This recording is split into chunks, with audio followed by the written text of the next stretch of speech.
자, 박수로 맞이합니다. 아, 진짜 오랜만에 뵙겠습니다. 네. 그렇게 오랜만인가? 아, 정말 오랜만이에요. 예. 보고 싶었잖아요. 그렇습니다. 네. 자, 그리고 또 한 분이 더 나와 주셨죠. 유시민 작가의 애독자. 네. 요새 유시민 작가 덕분에 네. 책벌레가 됐어요. 오, 그전에는 맞아요. 완전히 그냥 까막눈이었는데 예. 이제는 책 없이는 하루도 살 수 없다. 똑똑해졌어. 하루라도 책을 읽지 않으면 입안에 가시가 돋는다라는 네. 이야기를 하고 있습니다. 오윤혜님 박수로 맞이합니다. 네, 반갑습니다. 오윤혜입니다. 우리 유 작가님의 청춘의 독서에는 이런 구절이 나옵니다. 저봐. 막 술술 나와. 술술 나와 진짜야. 아주 인상 깊은 구절입니다. 네. 권력은 마주보고 있을 때보다 권력과 함께 서 있을 때 더 큰 두려움을 느낀다. 그래서 나는 행복하게 살기 위해서 권력을 멀리하기로 와. 결심했다. 야. 그래서 총리직 거절하신 거예요? 야, 그런 얘기 안 하기로 했어. 근데 진짜 되게 이 구절이 함께 서 있을 때 왜 큰 두려움을 느낄까 했는데 그 책에는 함께 권력과 서 있으면 아군들이 미친 듯이 공격하고 막 그런 삶이더라고요. 예. 그래서 굉장히 인상 깊었습니다. 아니, 총리직을 거절했다 이런 건 어떤 분들이 여기 나왔을 때 얘기했나? 아니지 다른 데서 얘기했나? 저는 납치해서 제가 봤어요. 솔직히 말씀드리면 여기서 이제 어떤 누군가가 얘기를 했어요. 근데 저는 그런 발언이 진위업은 몰라요. 저는 뭐 조금 적절치 않은 것 같아서 얼른 막 뭉개고 넘어갔습니다. 예. 근데 제가 또 저러고 있네요. 아 죄송합니다. 이거 적절치 않은 발언인가요? 그게 사실 뭐 그 사실관계는 뭐 아이, 분명히 할 필요는 있죠. 있어요? 그게 이제 제가 드릴 수 있는 말씀 이런 정도인 것 같아요. 뭐 저한테 총리를 해달라고 했는데 제가 거절하니까 그다음에 뭐 김민석 의원을 지명을 하고 이랬다 그런 거는 난 모르겠고 모르죠. 그냥 제가 아는 범위에서는 이재명 대통령의 인사 구상 중에 네. 총리감을 이렇게 찾는 과정에서 네. 그런 검토 대상 중에 한 명이었을 수는 있다. 네. 그게 첫 번째고 두 번째는 이제 다시 공직을 맡을 의향이 있는지를 물어본 적은 있다. 그럼 나는 뭐 어떤 공직도 할 생각이 없음을 분명히 했다. 단호하게. 네. 그 정도만 하죠. 네. 그러니까 뭐 행복하게 살기 위해 권력을 멀리할 결심을 아니 하였다. 그런 게 아니고 행복하게 살기 위해. 여기 책에 그렇게 쓰셨잖아요, 작가님이. 아니 그 책 따로 말씀 따로 하시면 안 되죠. 작가님 책인데. 이거는 그 근데 독자로서 실망합니다. 그거를 그 공직을 한다고 해서 꼭 불행해지는 것도 아니고 공직을 안 한다고 해서 꼭 행복한 것도 아니에요. 이거 사람마다 달라요. 사람마다 다른 거죠. 네, 어떤 사람은 공직을 해야 행복한 사람이 있고 그건 맞습니다. 이재명 대통령 같은 분 예. 요새 얼마나 행복해 보여. 아유 이럴 거면 좀 신났어. 진작시켜 주지 맞아요. 그랬어. 난 이런 생각이 많이 들더라고. 네. 맞아요. 그리고 이제 저 같은 스타일은 그런 공직 수행에서 그것이 이제 객관적으로 볼 때 보람 있고 훌륭한 일이라 하더라도 개인적인 만족을 얻는 스타일은 아니니까 이게 나는 그렇다 그런 거지. 그렇지, 네. 그렇지. 혹시 일반론으로 아니요, 오해해서 일반론. 유시민은 네. 그렇다. 유시민은 그렇다는 네. 거야. 좀 별난 놈이라서 네. 유시민은 그렇다. 그런 네. 정도죠. 네. 와 시작부터 아주 어려운 질문이 들어가가지고. 죄송합니다. 윤혜야, 네? 너무 고마워. 그렇지 않아도 요거 하나만 좀 여쭤보고 시작을 해볼까 합니다. 유시민 작가님과 우리 매불쇼 그동안에 함께하면서 윤석열을 이겨내는데 큰 도움을 받았단 말이에요. 그래서 그냥 오로지 그냥 개인적으로도 너무 감사하고 개인적으로도 큰 위안이 됐거든요. 근데 유시민 작가님이 정치평론 하지 않겠다. 그리고 그 민들레 칼럼을 또 쓰지 않는 것 같더라고요. 진짜요? 이게 또 어떻게 된 사연인지 제가 그게 좀 궁금해가지고요. 뭐 그럴 필요까지 있으신가 해서. 뭐 정치 비평을 안 하겠다 이런 건 아니에요. 되도록 좀 안 해야 되겠다는 마음을 먹었고. 왜 그래요? 그리고 이제 민들레 칼럼도 이제 그게 제가 하는 제일 중요한 정치 비평이었는데 그 2주에 한 번씩 이제 글이 안 써지는 거예요. 그래서 제가 이제 시민 언론 민들레에는 글이 안 써져서 못 쓰겠다고 얘기를 했어요. 그래요? 네, 이제 여러 이유가 있는데 제가 사실은 2016년 17년 그 박근혜 탄핵되고 나서 좀 되게 좋았어요. 그때 뭐 TV 예능 프로 같은 데 나가고 말쓸 신잡 알쓸 신잡 거. 이런 거 하고 그래서 뭐 맞아. 사람들이 저 인간 저 몹쓸 인간인 줄 알았는데 맞아. 알고 보니 괜찮네 뭐 이런 얘기 듣다가 네네. 2019년도에 조국 사태 터지면서 이제 정치 비평 형식으로 참전을 한 거죠. 그 조국 사태에 참전을 하면서 이제 활발한 정치 비평을 그때부터 해서 약 7년 가까이 그걸 했어요. 했는데 이제 제가 매불쇼는 재작년 이맘때 문과남자의 과학공부 그 책 내고 나서 나왔던 것 같아요. 한 2년쯤 전에. 그랬는데 제가 이제 그거 하면서 그 정치 비평이 때로 좀 힘든 일이거든요. 근데 제가 제일 힘들었던 거는 이게 다른 비평가들에 대해서는 정치권에서 비평가에 대해서 공격하지 않아요. 아니 뭐 아무렇게나 해도 뭐 이번에 뭐 무슨 뭐 국힘당이 뭐 170석을 한다 이런 얘기를 하는 사람 했다고 해서 국힘당에서 공격하거나 민주당에서 비판하거나 하지 않아요. 근데 이제 비평가들끼리는 할 수 있죠. 근데 제가 하는 비평에 대해서는 비평가들이 막 비난을 하고 막 왜곡하고 할 뿐만 아니라 국힘당에서도 공격을 해요. 때로는 막 민주당에서도 마음에 안 든다고 막 그러기도 하고 이게 되게 부담되는 일이잖아요. 부담될 수 있죠. 맞아요. 근데 그게 왜 나만 유독 그러지? 그게 꼭 뭐 그분들 잘못은 아니고 내가 비평이라는 형식을 빌렸지만 조국 사태 때부터 참전해서 윤석열 일당과 6, 7년간 싸워왔잖아요. 그러니까 이제 사람들이 보기에는 저거는 윤석열하고 싸우는 사람 이렇게 인식이 되는 것 같아요. 네, 그런데 이제 제가 하다 보니까 사실 문재인 대통령 시절에는 제가 사실 좀 약간 책임감을 느꼈어요. 문 대통령께 제가 일은 안 하지만 밖에서 힘넣어드리겠습니다. 이렇게 말씀드린 적이 있어서 그게 밖에서 좀 해야 된다는 어떤 의무감 같은 게 좀 있었죠. 그리고 이제 이재명 대통령이 지난번에 낙선할 때 그때는 그런 의무감보다 난 아무것도 약속한 게 없으니까 내가 무슨 부채의식을 가진 것도 아니고 그렇죠. 개인적으로 아주 친분이 깊은 사이도 아니고 근데 너무 마음이 이제 안쓰럽고 정말 그렇게 사방에서 공격받으면서 모함 받고 악마화 당하고 이런 걸 보면서 저렇게 어려운 환경에서 태어나서 자란 사람이 정말 민중의 성원을 받으면서 최고 권력자의 자리에 올라서 좋은 정치를 펼치는 거 이걸 되게 보고 싶다는 생각이 많았어요. 그래서 그걸 또 했거든요. 근데 지난번에 됐으면 좋았는데 안 돼가지고 또 떨어졌네. 그리고 윤석열이 이제 엉망으로 국가를 운영을 하고 막 횡포를 부리고 결국 계엄령까지 가니까 계속 싸웠단 말이에요. 그렇죠. 그 과정에서 선거 비평도 하게 되고. 근데 때로는 내가 하는 비평이 민주당 쪽에 도움이 될 때도 있겠고 또 하다 보면 뭐 민주당 쪽에서 저건 안 했으면 좋았을 걸 이런 거를 할 수도 있죠. 비평이란 게 늘 그러니까. 그러니까 이제 도움되는 거가 있을 때는 그냥 지나가고 좀 민주당 입장에서 볼 때 저거는 좀 다르게 했으면 좋았을 걸이라든가 이런 게 되면 공격해요? 공격을 하는 게 아니라 이제 비판. 뭐 우리하고 관계 없다고 한다든가 진짜요? 아니면 심지어는 그러지 말라라고 한다든가 이렇게 한단 말이에요. 네네네. 아니 나는 비평하는 사람인데 민주당 당원도 아니고 정치하는 사람도 아니고 그냥 비평하는 사람인데 참 힘드시네. 그러니까 이제 그게 힘드셔. 수많은 사람들이 선거 결과를 총선 결과를 예측을 했고 나도 그 중에 하나였는데 맞아. 나가 공격을 받았어요. 이번에 또 이제 대선 국면에서 또 그 김문수 씨 부인 설란영 씨 문제 때문에 어마어마하게 막판에 그랬잖아요. 그래서 제가 이거는 이제 하면 안 되겠구나 더 이상 이게 근데 그런 모르겠습니다. 생각을 많이 하게 됐죠. 아니 근데 그거는 일단은 영향력이 그만큼 있다라는 거 아닌가 하는 생각이 들어요. 물론 저는 힘들 것 같아요. 말씀을 들어보니까 참 쉽지 않으시겠다라는 생각이 드는데 저는 아무리 이야기를 해도 내 얘기를 받지 않아서 속상한 사람이거든요. 근데 이제 작가님은 이제 그만큼 영향력이 있다라는 이제 방증이죠. 그래서 이제 이재명 대통령은 대통령이 됐잖아요. 네. 그리고 잘 하실 거예요. 저는 옛날부터 잘 하실 거라고 믿었으니까.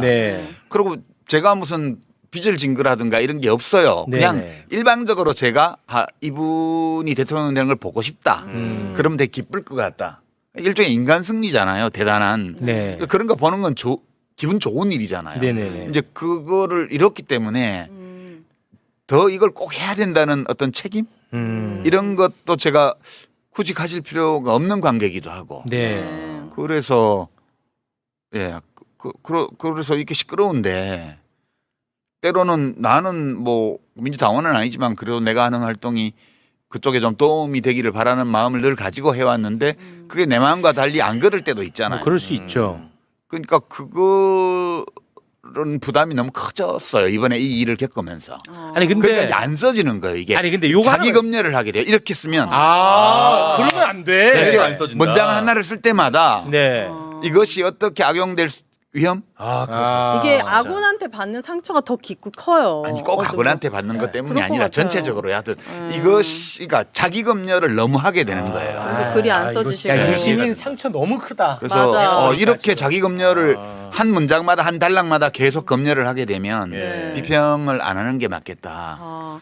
아니 어떤 선택이든 저는 매우 존중하고 지지합니다. 저는. 그래서 예, 이제 저는. 매불쇼에 나올 일이 별로 없어져서 오늘 그래도 우리 시청자들한테 그 대선도 끝났고 하니까 한번 인사는 해야 되지 않을까. 네. 왜 못 나오는지 이야기 네. 좀 하고. 그럼 오늘 마지막이에요? 아니 안 그렇게 돼요. 내가 가만 안 있지. 그렇지. 근데 그 작가님. 근데 사실관계는 또 우리가 따져보는 게 중요하니까 작가님으로 인해서 이번 대선 국면에서 시끄러웠던 건 현상이었어요. 그건 맞아요. 근데 그게 예를 들어 표를 깎아먹는 행위가 됐느냐? 그 데이터가 있어요? 저는 그거랑은 전혀 별개라고 보는 입장이거든요. 그 데이터로는 입증이 안 되고. 없죠. 근데 이제 다만 비평하는 사람으로서 네. 자기 자신의 비평 행위에 대해서도 비평적으로 볼 필요는 있어요. 그건 맞죠. 네. 그래서 일종의 자아 비판 같은 거를 한번 해보자면 네.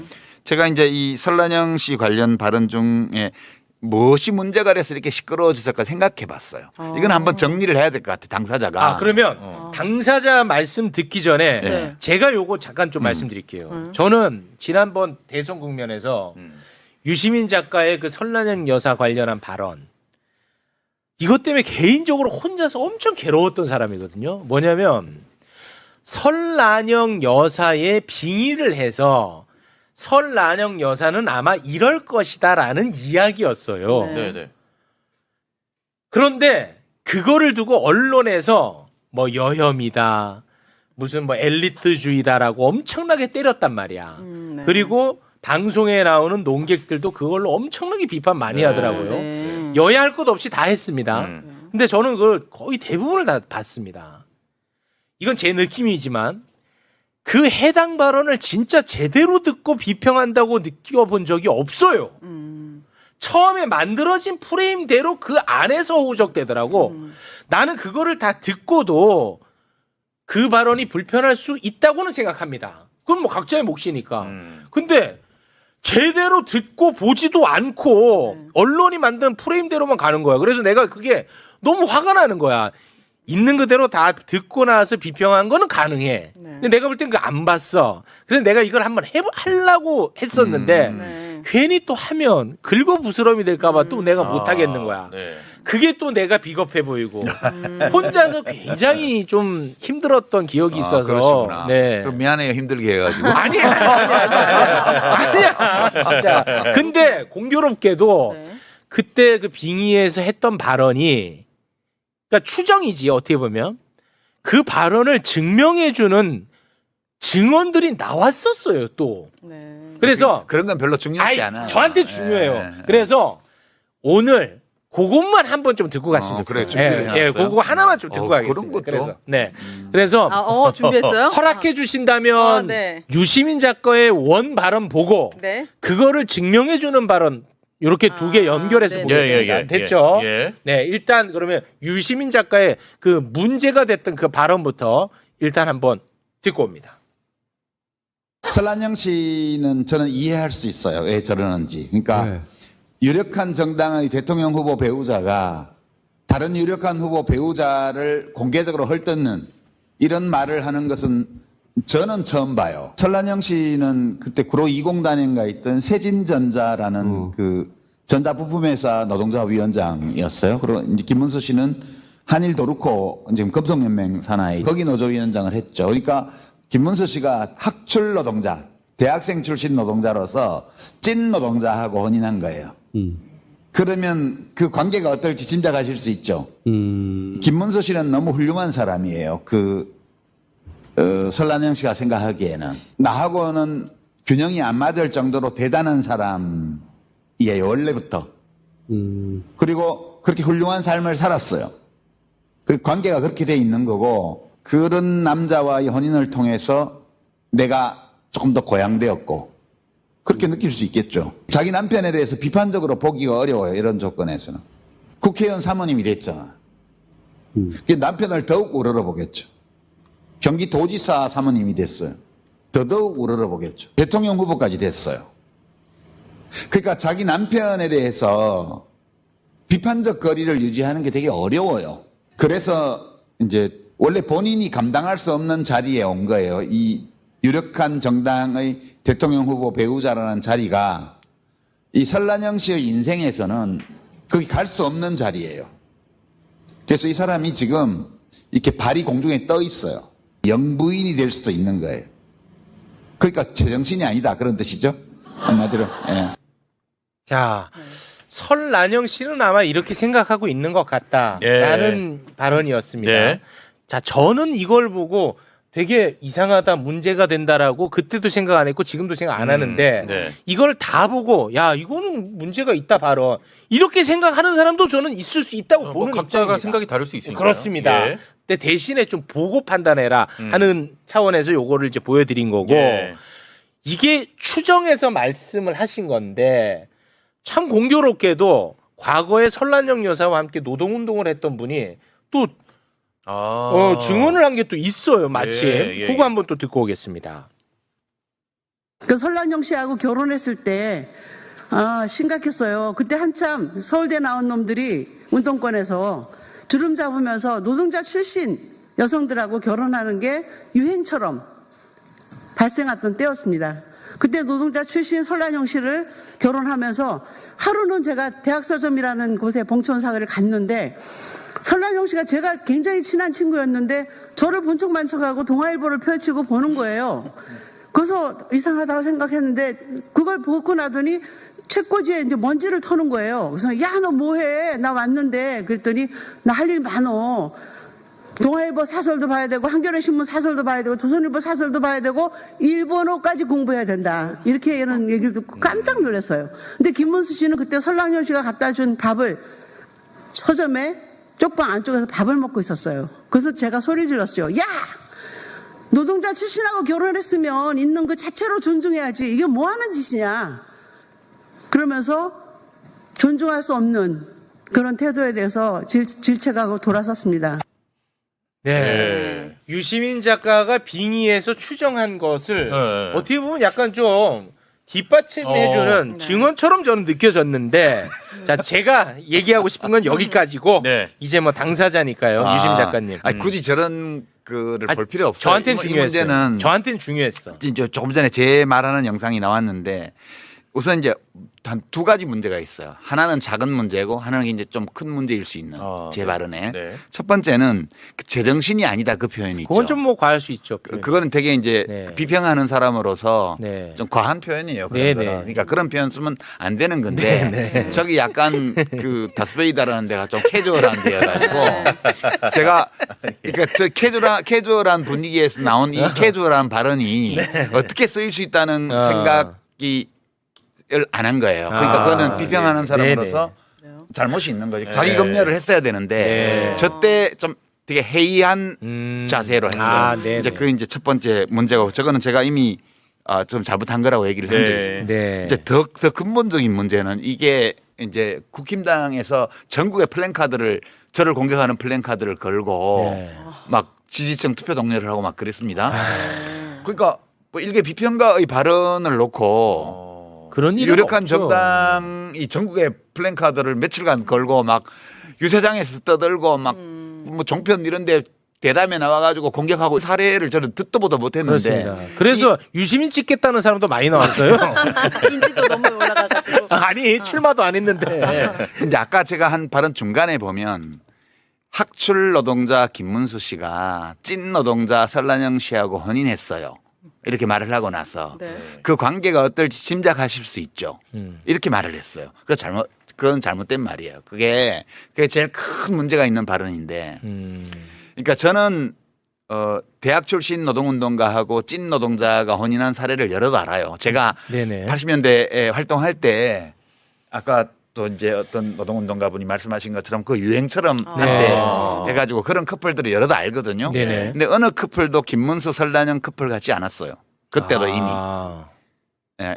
그 남편을 쥐고 흔드는 분도 있을 거예요. 네네. 예, 그 관계가 다 부부마다 달라요. 네네. 근데 제가 찐 노동자하고 대학생 출신 노동운동가가 혼인하면 관계가 불균등해진다라는 것을 아주 일반론적인 것처럼 말을 해버렸잖아요. 제가 전날 저 얘기를 한 것은 김문수 설란영 부부의 개별적 사례에 대해서 내가 정보가 많고 과거에 인연이 있기 때문에 그 사람들이 왜 그러는지를 한번 이해해 보자는 입장에서 그 구체적인 사례 하나를 얘기를 한 건데, 그러니까 설란영 김문수의 관계가 이러하다 여기에 논의를 한정해야 되는데 네. 저 발언은 이 관계를 아주 일반화할 수 있는 발언이에요. 이제 그러니까 이게 잘못 말한 거기 때문에 이걸 가지고 확대 해석하면 이제 여성 비하, 학력 차별, 그죠? 노동 비하 이렇게 확전시킬 수 있는 거예요. 그러니까 저 잘못은 저 부부의 사례를 구체적으로 설명하는데 그쳤어야 되는데 한정했어야 되는데 일반화할 수 있는 형식으로 그 얘기를 한 거예요. 일부 내용이. 작가님, 제가 뭐 너무 호의적인지 너무 편파적인지 모르겠는데 저는 저거를 이렇게 받아들여서 문제 없다고 생각했던 것 같아요. 두 사람이라면 그렇게 될 관계가 것이다. 된 거 아니겠습니까? 라고 저는 받아들였던 거예요. 그렇죠. 그렇게 받아들이면 좋은데 맥락상 그렇잖아요. 아니, 그렇게 안 받아들이고 만반의 준비를 갖춘 사람들이 널려 있는 게 이 세상이잖아요. 그러니까 비평하는 사람은 아니 그 맥락이라는 게 있잖아. 그러니까 비평하는 왜 또 굳이 사람은 그렇게 말씀하세요? 그리고 저들이 이렇게 공격하는 거는 이렇게 작가님처럼 자기 비판이 가능하고 반성할 걸 아니까 오히려 물어뜯는 거예요. 아니 그게 아니라 그래서 내가 이거 좀 길지만 다 틀은 거야. 네. 맥락이 있었잖아. 아니 맥락이. 그러니까 이제 그다음 들어봐요. 네네 알겠습니다. 근데 모든 사람이 최욱 씨나 우리 오윤혜 씨처럼 저하고 뭐 이렇게 아. 방송도 하고 이래서 되도록이면 객관적으로 해석해 주려고 노력하는 분들만 있는 세상이면 이렇게 안 돼요. 근데 곡해하고 왜곡하고 공격할 만반의 준비를 갖춘 사람들이 있잖아요. 그러니까 저는 국힘당 진영 쪽뿐만 아니라 기성 언론의 거의 모든 기자들이 싫어하는 인물이에요, 제가. 그렇잖아요. 이것도 저의 행위의 결과인데 제가 언론에 인터뷰도 안 하고 출연도 안 하고 압류도 안 하고 거의 대부분 툭하면 기성 언론 비판하고 이러잖아요. 네. 그러니까 그분들 입장에서 보면 제가 공공의적 1호예요. 네. 아니 그건 통쾌해야죠. 아니 그쪽 입장에서 보면. 아니 그러니까. 그리고 윤석열하고 6년 넘게 싸웠어요. 네. 그 국힘당 쪽에서도 공공의적이에요, 자기들로서는. 그렇죠. 이제 그런 조건에 내가 있기 때문에 네. 이런 식으로 확대 왜곡해서 정치적 공격 소재로 사용할 위험 네. 이걸 충분히 인식하고 발언해야 되는데 제가 저렇게 공격당할 소지가 있는 발언을 한 거예요. 그건 그게 아니야. 저희 잘못이죠. 그건 예방 불가능해. 이건 여기까지고. 나는 반대. 그다음에 이제 어떤 비평가가 한 비판 중에 이런 게 있었어요. 무의식에 잠재의식에 여성 비하 학력 차별 이런 의식이 있기 때문에 저런 말을 한 거다. 네. 이렇게 하더라고요. 네네. 그래서 제가 생각해 봤어요. 정말 그런가?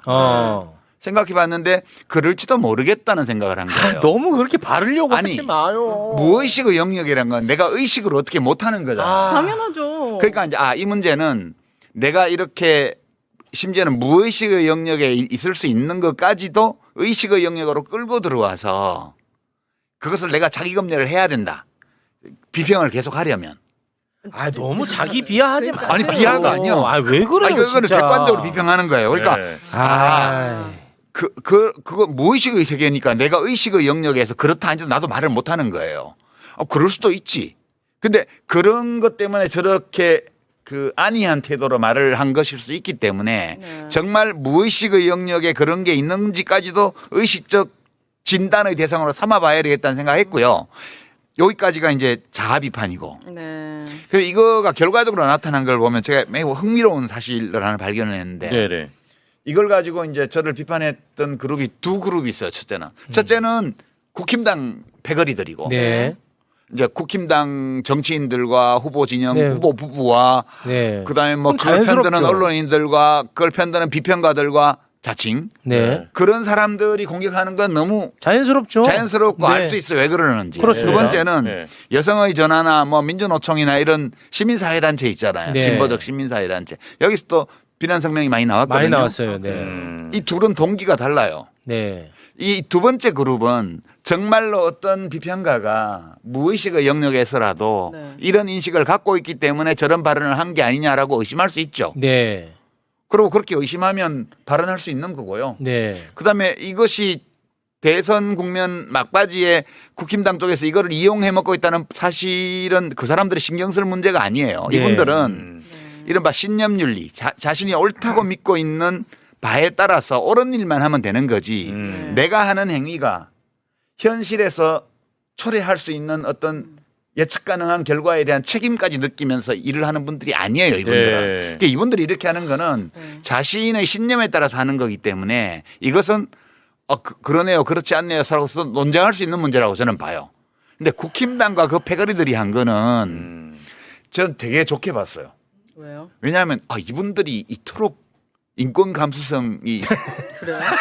그렇지 않다는 거 아시잖아요. 아니 근데 꼬투리 잡으려고 하는 그런데 설라영 씨는 노조에 대해서 어. 되게 개빡하고 못생겼다. 막 이런 발언 하는 거에 그러니까 대해서도 그것 때문에 비롯된 얘기야 그러니까요. 이게 다. 저는 그 발언이 오히려 더 불쾌하게 느껴졌어요. 노조도 했던 사람이. 그런 건 논의할 네, 그냥 필요가 없고요. 네, 논의할 그 필요가 저는 없고. 기뻤어요. 네. 이분들이 이토록 여성 비하에 대해서 예민하고 노동 비하에 그런 게 대해서 아니라는 예민하고 거 아시잖아요. 그런 사람들이 아니라는 거. 학력 차별에 대해서 내가 이분들을 잘못 봤구나. 그 전에 뭐 여성가족부 폐지, 뭐 아니, 페미니즘 유 공격하고 작가님한테만 막 가혹한 거예요. 그래, 그들은. 뭐 노란봉투법 막 거부권 발동하고 막 노동조합 욕하고 이럴 때 제가 그분들은 정말 노동을 비하하고 여성을 얕잡아보고 그리고 학력 차별 의식이 찌드는 분들이라고 생각했어요. 근데 그런 사람들이에요. 이 일반적화할 수도 있을 저 약간의 좀 상당히 또는 심각한 실언. 좀 잘못된 표현 방식 이거에 저렇게 분기탱천해서 저렇게 하는 걸 보니 우리 대한민국 앞으로 잘 되겠다. 차별금지법도 이번 국회에서는 무난히 통과될 것 같다. 이런 사실 때문에 그분들이 모쪼록 앞으로 네. 매사에 그와 같은 경각심과 감수성을 높은 수준에서 유지해 주시면 나로서는 이 모든 비난에 대한 비난받은 거에 대한 보상을 아니, 받을 것 같다. 저 작가님. 그런 생각은 해요. 아니 뭐 작가님, 뭐 작가님 아이고. 자유롭게 무슨 말씀이든지 다 하실 수 있지만 저는 오늘 솔직히 굉장히 불편해요. 왜요? 왜냐하면 저는 지금 그냥 쉽게 표현해서 작가님을 편들면 작가님을 욕했던 사람들로부터 내가 공격 대상이 될 수 있다고 생각하잖아요. 당연한 그렇지. 자연스럽죠. 같이 날아가는 걸 감수합니다. 왠지를 알아요? 나는 이게 만약에 잘못됐다고 생각을 해야 난 이런 잘못을 안 하려는 예방이 가능하잖아. 나는 그렇지 않아요, 지금. 난 잘못됐다고 생각하지 않아. 아니 그래서 저- 나는 예방이 불가능해. 표현이 잘못됐다니까 그 관계가 어떤지 짐작하실 수 있죠. 이 표현은 아니 그 맥락상 아니, 맥락은 그들이 그런데. 입장에서는 그렇게 봤다고 우리는 받아들였단 아니 말이에요. 내가 잘못했대는데 왜? 아니, 왜 그러냐면 왜 그러냐 맞아요. 예, 그러니까 예. 왜 그러냐면 네. 맞아요. 작가님 본인이 잘못했다는데 네가 뭔데 껴들어? 맞습니다. 왜 그러냐? 이유가 있어요. 이유가 이렇게 가이드라인을 가혹하게 잡아버리면 다른 사람들이 어떤 발언을 어떻게 합니까? 아니 이제 여성의 전화나 민주노총이나 한국노총에서 잘 싸우겠죠 앞으로. 그렇잖아요. 그리고 국힘당도 이렇게까지 저를 비난했으니까 일관성을 지키기 위해서라면 안 지키잖아요. 그런데 앞으로도 일관성 계속- 없잖아요. 무슨 없나? 없어요. 그만 좀 하세요. 여자 기자를 막 그렇게 그 꼬투리 팔목에 잡으려고 그런 건데, 막 그거를. 상처나고 막 네. 난리도 아닌데. 그러니까 이거를 이런 식으로 가이드라인을 잡아버리면 어떤 발언도 못 합니다. 그게 인간 세상이라니까요. 그러니까 비평하는 사람들이 그 점을 염두에 두고 할 수밖에 없어요. 근데 그 웬만하면 이렇게 해도 그냥 넘어가지고 비평가들끼리 야 그 비평이 맞냐 안 맞냐 가지고 좀 정말 진지한 토론을 하고 그렇게 넘어갈 텐데 이거는 선거 국면에서 네.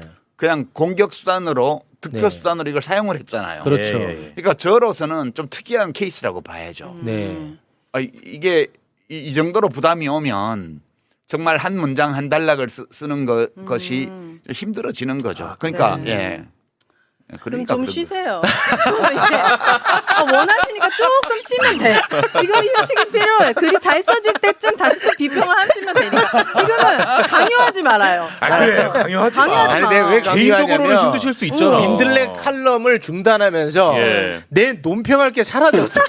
그럼 개인적으로 전화 그걸 상담하세요. 베껴야 되는데. 네. 아니 그리고 또 너무 이렇게 또 상처받고 위축된 것 같아서 또 제가 그것도 가슴이 좀 아프고 아니, 이건 개인적인 감정입니다. 상처받은 건 아니에요. 네. 이게 되게 무서운 일이구나 이게. 아니 그거는 맞죠. 그런 거고 내가 신중할 필요는 있죠. 스스로 감당하기 어려운 정도의 그런 일이 생기는 네. 이 행위를 계속하면 그건 곤란하잖아요. 모든 일이 다 나로 인해서 생기는 건데 네. 나로 인해서 생기는 일을 내가 갈무리를 하기가 어렵다라고 느끼면 나로 인해서 그 일이 생기지 않도록 하는 수밖에 없는 거 아니냐. 에이 그건 아니죠. 여쭤보는 거예요. 아니 그 독립운동가를 친일파들이 다 손가락질했는데 그럼 독립운동가로부터 비롯된 건데 독립운동 하지 마요? 독립운동가도 그 일본 제국주의와 친일파들한테 빌미를 제공하는 경우에는 네. 그거에 대해서 그런 빌미 어차피 싸우는 관계잖아요. 네네네. 그러니까 우리가 전투 중에 민가에 오발탄을 쏘지 말아야지. 아 신중할 필요는 있죠. 적들을 향해서 조준 사격을 해야 되는데 네. 뭘 잘못해서 민가의 장독을 깼어요. 네. 그러면 저 군대는 막 민가에 피해를 주고 민중을 괴롭히는 군대야. 네. 이런 선전의 소재를 제공하는 게 되잖아요. 아니 사람 죽인 것과 장독대 깬 것과 뭐가 더 잘못입니까? 사람 죽인 거 얘기 안 하고 장독대 깬 것만 얘기하는 게 잘된 세상입니까? 아니 근데 그런 인간과 그런 집단들이 존재하고 있는 게 우리 인간 세상이에요. 네. 그 점을 우리가 원래 비평하는 사람은 이거 신경 안 써도 돼요.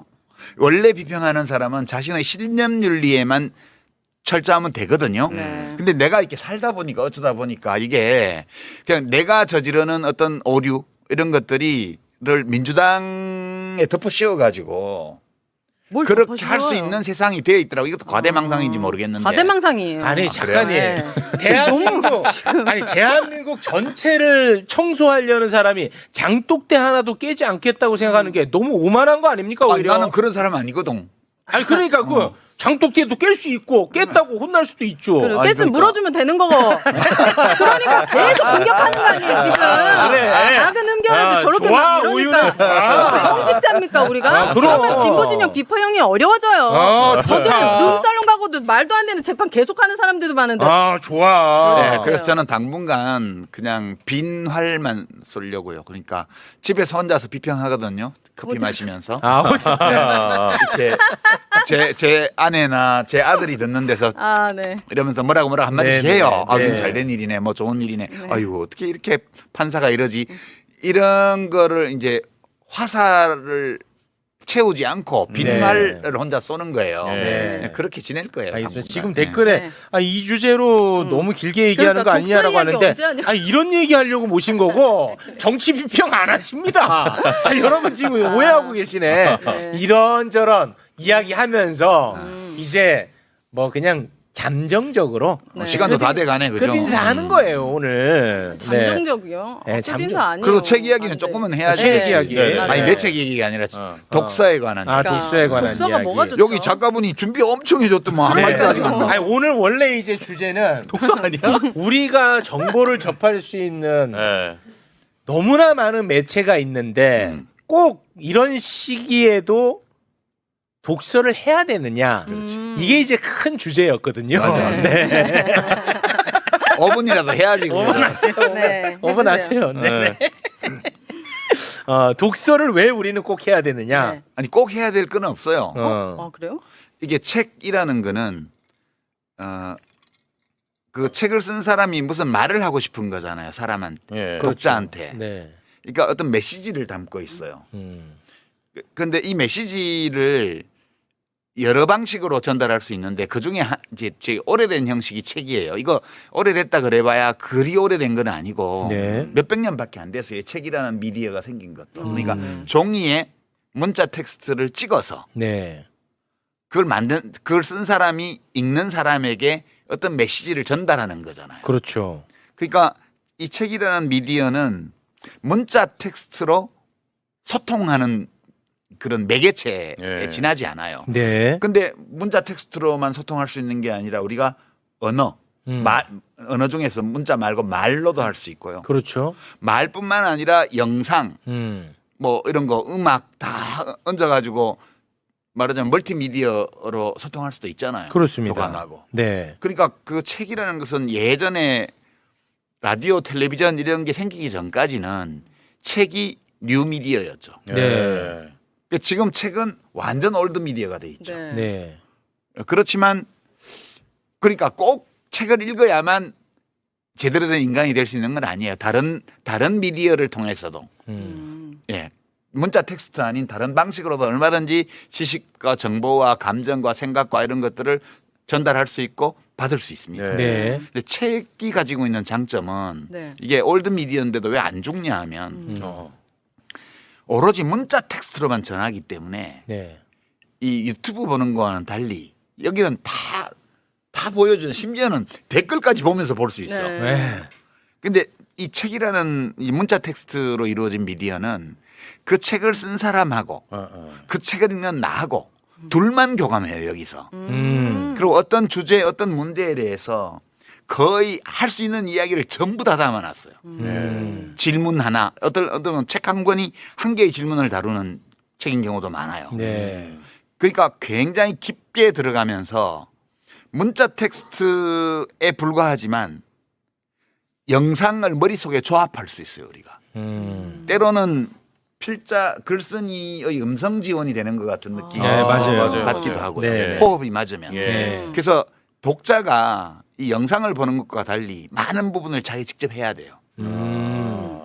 그러면서 똑같은 시간 동안 똑같은 정보를 받아도 문자 텍스트로 받는 이것이 이 두뇌 속에서 다른 활동들을 많이 하면서 이걸 봐야 맞아요. 되기 때문에 아. 영상으로 보는 것보다 더 깊게 남아요. 그럴 수 그래서 있겠네. 책이 되게 되게 어릴 좋아요. 때 이렇게 설명하면서 책 읽으라고 했으면 나도 읽었지. 무조건 읽으라고만. 근데 무조건 심지어 읽으라고 하는 사람도 안 읽어. 그래갖고 내가 안 읽었잖아. 저는 예. 어제 유시민 이렇게 작가님과 설명하니까 교감을 했거든요. 진짜 책을 읽으면서. 아. 그래서 유 작가님이 사마천 같은 작가가 됐으면 좋겠다. 어. 권력 앞에서도 비판적으로 신랄하게 역사 기록을 할 수 있는 이재명 정부 5년을 비판적이고 신랄하게 기록하는 사마천이 되라. 오윤혜 씨가 사마천을 인용하는 상황.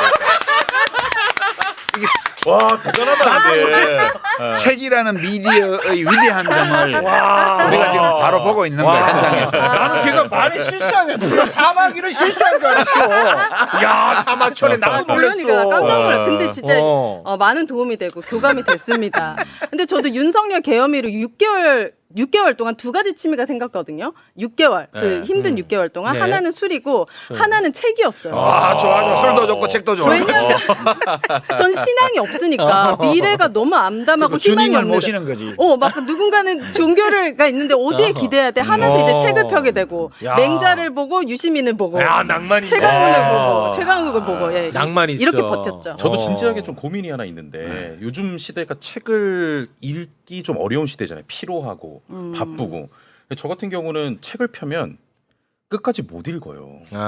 근데 그러다 보니까 되게 자책감도 좀 심하고 왜 이렇게 좋은 책을 나만 다 끝까지 못 읽어?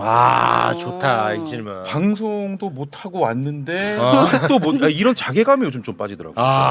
끝까지 뭐. 이러다가 이제 뭐 도태 되겠죠. 이 도태 아니 되는 근데 이거 좀 거예요. 진심이야. 실패한 사람 같이 느껴져. 그럴 필요는 없고요. 그러니까 그게 그 책을 끝까지 못 읽는다 이러면 끝까지 읽을 수 있는 책을 고르면 돼요. 이 세상에는 책이 너무너무 많아요. 그러니까 저도 못 읽는 책이 많다니까요. 도저히. 유시민도 못 읽는 책이 소설책 있어요? 중에도 안 읽혀져. 읽어지는 그래요? 소설이 있고요. 그런 게 있어요? 철학책 중에도 저는 니체, 키에르케고르 뭐 이거 못 읽어요. 그게 안 들어와요? 안 들어요. 야, 이거는 큰 위로 이따가 되겠다. 뭔 소리 하는 거야? 뭐 이런 막 집어던져요. 야, 그렇게 있어. 요거 좀 위로 힐링이다. 아니, 힐링. 똑같네. 힐링이야. 그건 독자의 책임이 아니고 저자의 책임이거나 저자의 책임이야. 아니면 독자와 저자가 서로 안 맞아. 사맞지 아, 않았어요. 궁합이 안 궁합이 안 맞구나. 좋아. 아. 왜냐면 훌륭한 객관적으로 볼 때 아주 좋은 남자고 객관적으로 볼 때 아주 괜찮은 여자인데 네. 둘이 이혼하는 경우 있잖아. 아, 맞아요. 그렇지. 그 남자가 이상한 건 아니거든. 그렇지. 네. 궁합이 안 맞는 거지. 궁합이 안 그 중에 하나가 이상할 수도 있지만 둘 다 이상하지 않은데 그냥 궁합이 안 맞는 걸 수도 있어. 좋다, 좋아. 그 책하고 독자도 저자하고 독자도 궁합이 맞는 저자 독자가 있어요. 그러니까 내가 끝까지 책을 못 읽겠다면 그건 그 썸만 타다가 많은 여자 같은 또는 남자 같은 존재일 수 있는 거지. 알아면 알아갈수록 좋아져야 되는데 만나면 만날수록 모르겠어. 그러면 진도가 안 나가지겠죠. 아니, 그러면 작가님은 책을 선택할 때 나의 궁금증이 하나가 생겼어. 이 궁금증을 채워줄 수 있는 책을 선택하시나요? 아니면은 보다가 궁금함이 생겨서 거기에 들어가는 거예요? 어떻게 선택합니까, 책을? 그때 달라요. 그것도 저는 달라요? 책의 세계는 거의 무한대로 넓기 때문에 누구도 이 세계를 전체적으로 조망하면서 내가 지금 이 책을 볼 때야라고 하기 어려워요. 그러니까 보통은 자기가 종사하는 업과 관련된 전문 분야 네. 이런 데들은 꿰고 있죠. 이쪽에 뭐 문학비평가 같으면 문학평론가 같으면 원래 이번 달에 나온 소설이 주목할 게 뭐 있나 이렇게 보게 되겠죠. 네. 그렇지만 그냥 독자 입장에서 보면은 세상에 너무 많은 책이 있어요. 그래서 저도 그냥 되는 대로 봐요. 어떨 때는 뭐 미디어에 나온 책, 이거 재밌겠는데 생각이 들어서 보기도 하고, 어떨 때는 서점에 우연히 들렸다가 보기도 하고, 어떨 때는 뭐가 궁금해서 검색해보고 이런 책이 있구나 해서 보기도 하고요. 그래요? 이게 또 사람마다 달라요. 책 찾는 방식이. 저는 그냥 어차피 책의 세계는 내가 다 모르니까. 네. 그 우리 인생은 짧으니까. 그리고 나는 막 어느 한 골짜기에 깊이 잠수해 들어가서 거기를 막 정밀 탐사하는 이런 스타일의 인생을 사는 사람은 아니고 그냥 나룻배에 들러가지고 바람 좋네 풍경 좋네 이러면서 저기 괜찮은데 붕어 있겠는데 그러면 이제 낚싯대 들이고 이렇게 사는 사람이어서 그래요? 책 고르는 것도 대충 그렇게 골라요. 그런 거는 괜찮아요. 저는 분명히 이 책을 다 읽었는데 한 달 뒤에 보면 너무 새로워. 영화도 마찬가지거든요. 영화 그렇습니다. 그러니까 이 책이 그냥 어떤 무의식 쪽에 자리 잡고 있는 거예요? 아니면 다 기억을 해내야 하는 거예요? 다 기억 못해요 어차피. 진짜 아예 나는 새롭더라고. 책을 다시 볼 때마다. 그러니까 책을 한 거는 한번 일독을 하면 그중에 극히 일부만 머릿속에 저장이 되죠. 나머지는 어떤 분들은 무의식의 영역으로 간다고 그러고 어떤 분들은 그냥 망각하는 거라고 그러는데 제 느낌에는 어떤 부분 상당한 양은 그냥 망각하는 거고요. 네. 우리 뇌에서 모든 정보를 저장할 수 없기 때문에 그냥 시간 지나면서 많은 부분 없애버리는 거예요. 네. 또 일부만 남게 돼요. 그것도 괜찮아요. 그리고 이제 자기가 그 책을 보면 내 이 책 읽었는데 하고 기억을 잠시 떠올려 보면 몇 가지 기억이 나겠죠. 네. 근데 그는 다 사라지고 몇 개만 우리가 이해할 수 없는 어떤 메커니즘을 통해서 내 머리에 남은 거예요. 그 다시 책을 펼쳐보잖아. 이 책이 이런 책이었어. 너무 새로워. 그런 면도 있고요. 또는 내가 독서하는 능력이 더 자랐기 때문에 처음에 읽었을 때는 안 보이던 게 그렇구나. 그럴 수 있어. 이게 보이는 거예요. 근데 북한산, 설악산 올라간다. 그러면 체력이 약한 사람은 정말 땅바닥만 보고 막 맞아. 숨 헐떡거리면서 사탕 먹으면서 올라가잖아요. 네. 아무것도 안 보여요. 자기 발 앞에 말고는. 네. 근데 체력이 엄청 산을 자주 다녀가지고 이제 체력이 엄청 좋아졌잖아요. 그러면 쉽게 올라가면서 여유롭게 옆 골짜기도 보고 옆 보고, 봉우리도 나무도 보고 하늘도 보고 구름도 보고 지나가는 사람도 보고 어디 주막집도 보고 이렇게 되는 거거든요. 맞아. 보이는 게 달랐던 이 거예요. 성장한 그럼요. 만큼 달리 보여. 그렇죠. 우리 오윤혜 씨도 네. 10년 전에 나를 그냥 쓰레기 보듯이 하더라고. 그때는 그때, 쓰레기였잖아요. 야! 맨날 예쁜 여자 만나고. 이거 맞는 얘기잖아. 근데 이제 오윤혜도 약간 좀 인문학적 소양이 쌓이니까 나를 바라보는 게 약간 경외감으로 보더라고. 맞아. 그때 힘들 때는 오빠 찾게 돼. 진짜 윤석열 갑자기 풀려났을 때 오빠 어떻게 우리 그렇지. 죽을 맛이다. 이러면 안 돼. 나도 죽을 맛이다. 약간 그러면 우리 작가님은 이 독서하는 그 행위 있잖아요. 그 느낌 행위 이 자체를 또 사랑하시죠? 그렇죠. 그 이제 자체를. 그 왜 그러냐면 제가 사실 이번 주 금요일에 그 라이브 방송이 하나 있는데 네. 노무현 재단하고 그 인문사회 교양서적 출판하는 출판인들하고 콜라보 해가지고 오. 사람 사는 세상 책문화제라는 걸 금토일 사흘간 해요. 노무현 시민센터에서. 네. 근데 이제 뭐 강연 뭐 같이 하는 토론, 북토크 뭐 이런 거 있는데 그 중에 하나가 네. 알레오 북스를 거기다 하나 붙여가지고 라이브를 해요. 네. 공개 방송으로. 네네네. 근데 제가 이제 책 읽는 거 관련해서 최근에 경험이 다시 만날 세계라고 해가지고 네. 그 이번 탄핵 계엄 극복 과정에서 그 시위에 참여했던 네. 주로 젊은 여성분들 필자들 한 10분 정도가 아. 짧은 글들을 써서 모은 책이 있었어요. 그거를 네. 알리오 북스에서 한 2, 3주 전에 다뤘거든요. 네. 되게 재밌었어요. 그 이제 계엄 이번에 인생 1회차 계엄을 당한 사람들의 얘기예요. 아, 전부 다. 네네네. 그리고 이제 이번 금요일에 다룰 책이 문학평론하는 김명인 선생 책인데 두 번의 계엄령 사이에서라는 제목인데 그게 이제 돌베개에서 나온 책인데 그 책을 다루게 되는데 그게 첫 번째 계엄이 주된 내용이에요. 이분의 인생 1회차 계엄. 1979년 80년. 그 계엄 때 이분이 당했던 일들에 대해서 이제 회성록이라 그래서 성찰적으로 그때 일들을 돌아보는. 그러니까 저희는 같은 공간에서 활동했던 사람에게 재미있게 읽었죠. 제가 그 두 책을 보면서 책이라는 게 진짜 대단하구나. 그러니까 이 다시 만날 세계라는 이번에 인생 1회차 계엄을 맞았던 그런 여성 시민들이 네네. 쓴 책을 우리 연배에서 보면 네. 되게 새로워요. 이 사람도 이랬구나. 왜냐면 우리는 일단 우리 2회차들은 일단 도망가고 보는데 얼마나 무서운지 일단 무서워서 아니까. 뭐 국회 부의장 이하경 의원 같은 경우에 그 뉴스 보자마자 강아지 안고 굶어 죽을까봐 집에 다시는 못 돌아올 수 있으니까 강아지 안고 정처도 안 정하고 핸드폰 끄고 막 걸어가는 도중에 그 사모님 전화기로 민주당 원내에서 연락이 와서 빨리 국회로 오라고. 그 이분은 국회에는 당연히 봉쇄됐을 거라고 생각을 하고 국회 가면 죽는다고 생각한 거지. 이게 인생 2회차, 3회차 계엄을 겪은 사람들이 반응이에요. 그러니까 이제 지금 이번에 인생 1회차 계엄을 맛본 분들은 지금 이번 계엄이 인생 2회차이거나 3회차, 4회차였던 사람들이 과거의 계엄 상황 때 어떤 일을 겪었는지를 보면 되게 신기할 거예요. 이 두 번의 계엄령 사이에서라는 이 책은 이번 계엄이 실제적으로 인생 2회차 계엄인 어떤 문학평론가의 그 자기가 겪었던 첫 번째 인생 1회차 계엄에 관한 얘기예요. 근데 이거를 지금 젊은 2030들이 이걸 본다면 조금 이 세대를 하게 될 거예요. 왜 응원봉 시위를 보면서 집회를 보면서 저 아재들이 막 감격의 눈물을 흘리고 이게 도대체 왜 저러지? 그렇게 놀라운 약간 일이. 홍사훈 기자 같은 분. 뭐 계속 울더라고 그분은. 울잖아. 네. 그게 너무너무 달라요. 그러니까 우리 세대는 우리가 경험했던 1회차 계엄 당시의 상황과 이번 2회차 계엄이 너무 다른 거예요. 이건 완전 신세계예요. 지금 2회차 계엄에서 겪은 거는. 그러니까 이 세대가 서로 다른 세대가 각자의 경험이 다르기 때문에 상대방을 잘 이해하지 못하고 있다가 네. 이 책에서 자신이 겪은 경험에 대한 이야기를 깊이 있게 하잖아요. 네. 그러니까 이걸 읽어보면 간접 경험이 되는 거죠. 그러니까 내가 겪은 경험과 40년 전, 50년 전에 겪었던 경험. 네. 그 세대를 이해하는 징검다리가 돼줄 수 있어요. 이제 그런 경험들이 이 책은 되게 궁합이 잘 맞는 짝이야, 두 권이. 다시 만날 세계라는 이 책과 두 번의 계엄령 사이에서라는 이 책은 서로 궁합이 잘 맞는 책이에요. 네.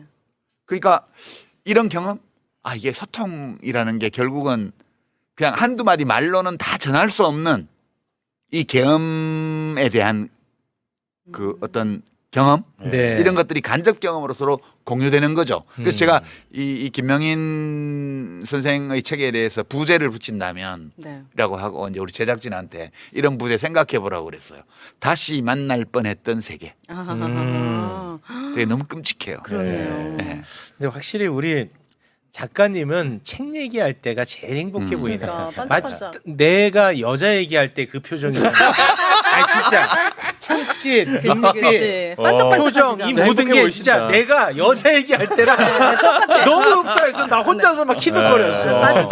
너무 좋아하시네. 그랬어요? 예. 그럼 너무 나와서 좋아하시네 책 진짜. 얘기라도 자주 해주세요. 비평 안 하셔도 되니까. 아니, 그러니까 좋잖아요 이제- 이렇게 네. 인문학적인 그치. 이야기. 아니 책을 한 권을 읽어도 근데 재밌게 하고 막 행복하게 읽어야 되는데 요즘은 너 한 달에 몇 권 읽어. 독서량에 너무 집착하니까 에이 그런 거는. 거기 아니면 내가 무식한 사람이 되는 것 같더라고요. 요즘은. 아니 너는 무식하고.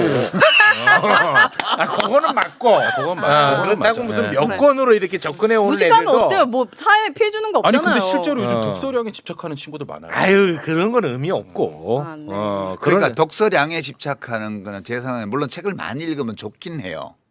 마치 하루 세 끼 맛있는 걸 계속 먹으면 좋은 것처럼. 예, 예. 근데 하루 세 끼 계속 맛있는 걸 먹는다는 걸 자랑하는 건 되게 촌스러운 일이라고. 그게 아니고 내가 밥을 한 끼 먹더라도 여러 가지 생각을 해서 내가 먹고 싶은 걸 찾아서 먹고 싶은 방식으로 예. 함께 먹고 싶은 사람하고 먹는 거. 이런 게 되게 우리 인생에서 기쁨이잖아요.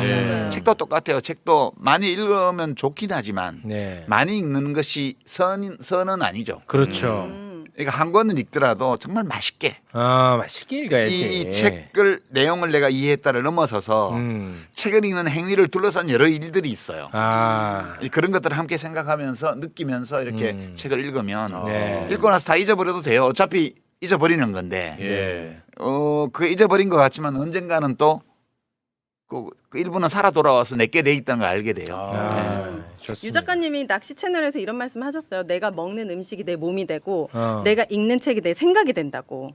그럼 뭐 난 라면이냐? 그 말도 안 되는 음식 얘기를 하나를 해. 먹더라도 내 몸이 되기 때문에 야, 진짜 내가 맛있고 라면을 좋은 얼마나 거. 먹었는데 내가 라면이야? 그래서 라면인 거예요. 지금 배 봐봐. 라면으로 가득 찼잖아요. 배를 보라 그래. 아 갑자기. 되게 본인을 아낀다는 느낌이 들더라고요. 나를 그래? 소중하게 생각하면 그러지 않아요? 좋은 거 먹고 좋은 책 읽고. 네. 좋은 사람 들어가는 만나고. 게 좋아야 나오는 것도 좋죠. 네. 근데 저는 아무튼 저도 이제 그 낚시 채널 이제 가끔 보는데 맞아. 저는 작가님한테 가장 부러운 게 하나가 있어요. 뭐냐면 하나밖에 없어요? 아니 그러니까 진짜 가장 부러운 거. 네, 하나. 본인이 좋아하는 거를 너무 잘 알더라고. 아 좋아하는 것을. 내가 좋아하는 거를 아주 너무 잘 알고 있는 분 같아서 그래서 내가 그거를 보는 거야. 왜냐면 그러니까 그게 나한테 힐링이 되더라고 간접적으로.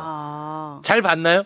예, 근데 너무 좋아하는 그 게 영상 보여. 보면 그냥 영상을 보지 말고 틀어만 놓고 어떨 때는 가만히 있으면 밤에 그 새 소리 있잖아요. 우리가 밤 낚시할 때도 많이 찍기 때문에 네. 밤새 소리가 있어요. 밤새 소리. 밤새 소리. 많이 듣고 있으면 정말 한 10가지, 15가지의 악기를 연주하는 오케스트라처럼 들릴 때가 있어요. 네. 새 소리들이 어울려가지고. 예. 근데 가끔 좋은 소리들이 잡힐 때가 있어요. 그러니까 보지 말고 그냥 틀어만 놓고 네. 조회수 올리려고 하는 거 아니에요? 아니. 왜냐면 내가 낚시를 하다가 이렇게 탁, 그 밤이니까 아무것도 안 보이니까 갑자기 귀를 이렇게 탁 열고 새소리들을 몇 종류의 새소리가 들리냐 이렇게 듣고 있으면 이상하게 그 새소리들 사이에 리듬이나 이런 조화가 생긴 것처럼 그렇게 들리기도 해요. 그리고 되게 그런 즐거움도 함께 있고 그래요. 그 낚시하시고 그리고 맛있는 음식, 음식 먹고. 술 드시고 얘기 나누고 이럴 있고. 때 그리고 거기서도 또 자기 또 책 읽은 얘기도 하고 사람 만난 얘기도 하고 막 그러시더라고. 네. 그 너무 행복해 보이는 거야. 최욱 씨는 취향이 없어요? 좋아하는 게 분명하지 않아요? 저는 방송하고 네. 칭찬받을 때가 제일 행복하거든요. 저는. 아. 방송인이네. 예. 저는 근데 그게 길지가 않아. 왜냐면 얘네들이 오늘 잠깐 칭찬했다가 바로 욕하거든. 5분마다 바뀌니까. 그게 방송의 아, 습성이지 뭐. 돌아버리겠어요, 제가. 책은 그것보다는 좀 오래 가더라. 아 이거에 관련돼서 유 작가님 책에서 진짜 멋진 말이 있었는데 내가 내 자신을 칭찬하지 않고 타인의 칭찬에 휘둘리면 타인이 나를 나락을 보낼 수가 있다고 했어요. 그래서 내가 나를 칭찬하는 게 되게 중요하다고 했어요. 그래. 나 뭐야? 이 책 좀 읽어봐 청춘에. 아, 인용 많이 스스로 하네. 자기 스스로 자신을 귀하게 해야 맞아요. 남이 나를 귀하게 봐요. 다시 천하게 만들지 못한다는 오. 거. 남이 나를 귀하게 만들면 남이 나를 천하게 만들 수 있다. 다시. 맞아 이 말이에요. 멋지죠. 이 맹자 말씀인데. 맹자예요. 제가 맹자 씨 좋아해요. 맹자 씨는 맹자 선생님. 아, 맹자 그래요? 선생님. 야. 맹자 씨 좋아요. 아 그분의 글은 따뜻하고 아니 풍자 씨 생각나잖아. 맹자 씨라고 그러니까. 아니, 진짜 맹자님의 인생 수업을 읽었거든요, 네. 작가님. 되게 따뜻하고 이분이 측은지심이 있는 보수주의자라고 하셨거든요, 유 작가님이. 근데 확실히 읽으면 되게 따뜻해서 따뜻해. 위로받아. 야, 오윤혜. 왜 이렇게 똑똑해 진짜. 야, 오윤혜 좋은데. 개몽된 겁니다, 윤석열로 인해서. 네. 윤석열 효과죠. 네. 왜냐하면 책을 한 권밖에 읽은 책이 알려져 있지 않은 권력자가 내란을 저질러서 지금 저렇게 됐잖아요. 그러니까 우리는 그 반대로 가야 되지. 많은 책을 읽은 시민이 돼야 되겠다. 맞아. 그 말 알겠습니다. 진짜 이게 무식하다는 게 저는 위험하다는 건 진짜 윤석열 중에서 나는 솔직히 뭐 무식한 걸로만 뭐라고 하는 것에 대해서는 좀 불편함이 있었던 사람이에요. 와, 근데 무식함이 정말 위험한 거구나 하는 그럼요. 거를 윤석열을 통해서 많이 깨달았습니다. 그냥 무식한 게 아니고요. 내가 매불쇼에서 몇 번 얘기했잖아. 학습 능력이 없다. 학습 능력이 없는 거. 최욱 씨가 정리를 해서 무식하다는 것은 현재의 상태를 말하는 거고 학습 능력이 없다는 것은 미래에도 그 상태라는 것을 알려주는 거죠. 그렇게 정리를 했어요. 그때. 그걸 제가 한 거예요? 예. 오. 또 칭찬 좋아한다 또.